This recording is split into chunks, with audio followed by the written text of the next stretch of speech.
wabarakatuh. Kami kelompok 7 Usul Fikih yang beranggotakan 3 orang. Yang pertama Aisyah Karimah, yang kedua Noval Anand Zulfikar, dan yang ketiga saya sendiri Suparmin akan menyampaikan materi ihtisan pada kesempatan hari ini.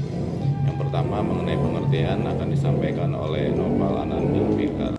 Pengertian di dalam bahasa Arab ihtisan diartikan dengan pengertian mengapa sesuatu itu baik, atau mengikuti sesuatu yang baik, atau menganggap baik atau bagus. Definisi ihtisan di kalangan para ulama ahli usul fikih berbeda-beda sesuai dengan tinjauan masing-masing dan kemampuannya dalam menyimpulkan pengertian ihtisan di dalam kata-kata. Di antara pengertian tersebut adalah sebagai berikut.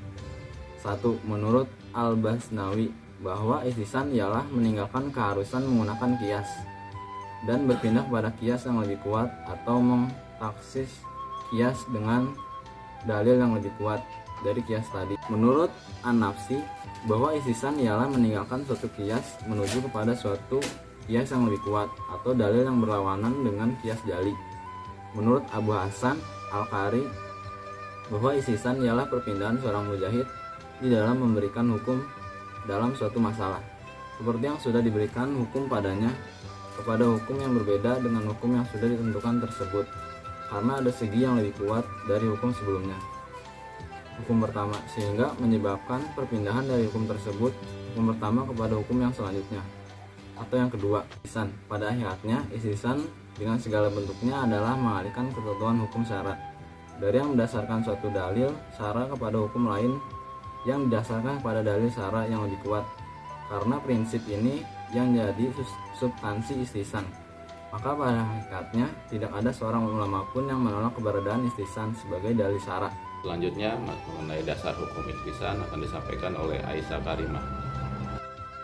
Dasar hukum ihtisan yaitu para ulama yang menerima ihtisan sebagai dalil hukum, mereka mengembalikan dasar ihtisan kepada Al-Quran dan As-Sunnah.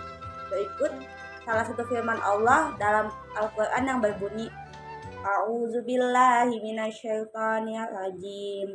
Bismillahirrahmanirrahim. Syahrul Ramadan alladzi unzila fihil Qur'anu hudal linnasi wa bayyinatin minal huda wal furqan. Faman syahida minkum syahra falyasumhu. Faman kana ma'idan aw ala safarin fa'iddatum min ayyamin ukhra. Yuridullahu bikumul yusra wa la yuridu bikumul usra.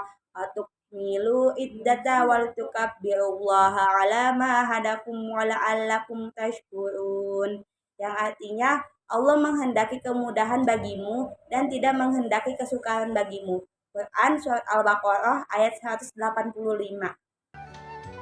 Macam-macam istihsan. Berdasarkan dalil yang memperkuat istihsan, ulama Hanafiyah membagi istihsan kepada 6 macam, yaitu yang pertama, ihtisan bi an-nas. Ihtisan yang berdasarkan pada ayat Al-Quran atau hadis, yaitu berpindah dari ketentuan hukum berdasarkan ketetapan qiyas atau hukum kuli umum kepada hukum lain yang ditetapkan berdasarkan nas Al-Quran atau hadis, seperti menghukumkan tetap sah puasa seseorang yang makan atau minum karena terlupa. Yang kedua, ihtisan bi al-ijma', yaitu ihtisan yang didasarkan kepada ijma', yaitu berpindah dari ketentuan hukum berdasarkan ketetapan qiyas atau hukum kuli umum kepada hukum lain yang ditetapkan. Yang ketiga, ihtisan bi ad-darurah, yaitu ihtisan berdasarkan darurah, yang merupakan ihtisan yang disebabkan karena adanya kondisi darurat atau terpaksa yang mendorong mujtahid untuk meninggalkan dalil qiyas atau hukum kuli umum, dan mujtahid berpegang kepada prinsip yang mengharuskan untuk memenuhi hajat atau menolak terjadinya kemudorotan.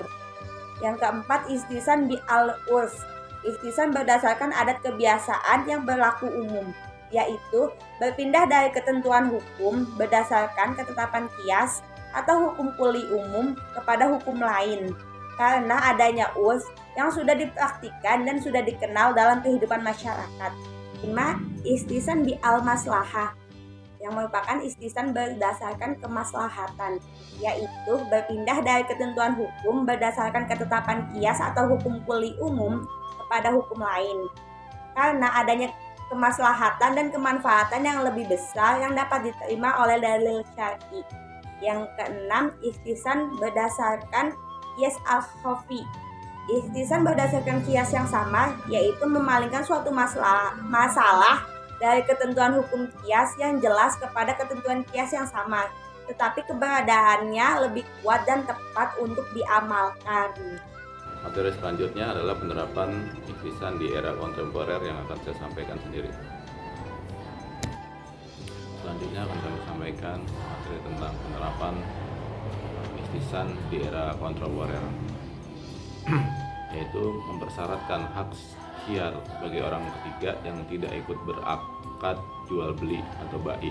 Para ulama bersepakat bahwa hak khiyar atau hak opsi untuk melanjutkan atau membatalkan transaksi berlaku efektif bagi kedua belah pihak yang melakukan akad jual beli atau bai. Akan tetapi para ulama berbeda pendapat apakah bagi kedua belah pihak diperbolehkan atau salah satu pihak mempersyaratkan adanya hak khiyar bagi pihak ketiga yang tidak ikut serta dalam akad jual beli.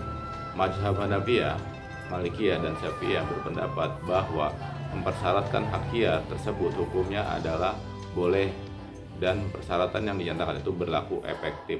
Bagi halangan Hanafiyah, dasar hukum hal tersebut adalah ikhtisan, yaitu ikhtisan bil al-maslahah dengan mempersyaratkan hak khiyar tersebut menjadi hazah atau kebutuhan dalam transaksi akad jual beli yang berkembang di tengah-tengah kehidupan bermasyarakat.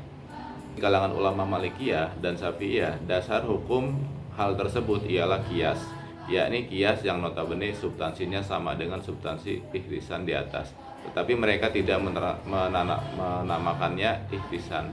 Kalangan ulama Hanafiyah berpendapat bahwa mempersyaratkan hak khiyar tersebut tidak boleh dan persyaratannya yang dinyatakan itu tidak sah. Mereka berargumen bahwa hak khiyar merupakan konsekuensi dari adanya akad jual beli sehingga ia tidak berlaku efektif bagi orang yang tidak ikut serta dalam akad. Demikian materi yang dapat kami sampaikan pada kesempatan hari ini. Terima kasih kepada dosen pembimbing Bapak Ustadz Agus Rojak Samsudin yang telah membimbing kami. Demikian, azza wallahu yarana wa yafadna walhamdulillahirabbil alamin. Assalamualaikum warahmatullahi wabarakatuh.